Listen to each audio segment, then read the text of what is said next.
So next, this is about sad. So, I am sad. So this is in English. In Tagalog, ako ay malungkot.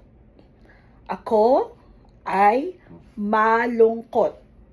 We use it in faster way. Ako ay malungkot. Again, I am sad. Tagalog, ako ay malungkot. Ako ay malungkot. See, that is, I'm sad. Okay? So now, we can learn about another word. So, it is English, beautiful. In Tagalog, maganda.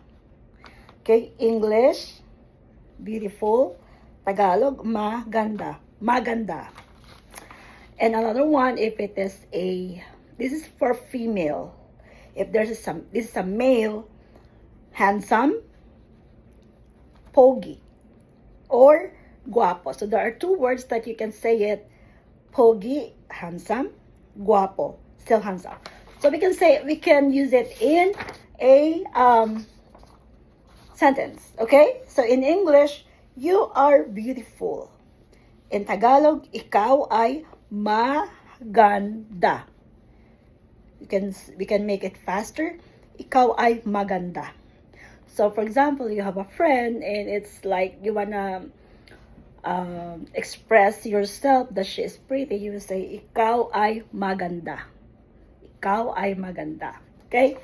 Then, if it is a male, you are handsome. In Tagalog, ikaw ay pogi or guwapo. Again, ikaw ay pogi or guwapo.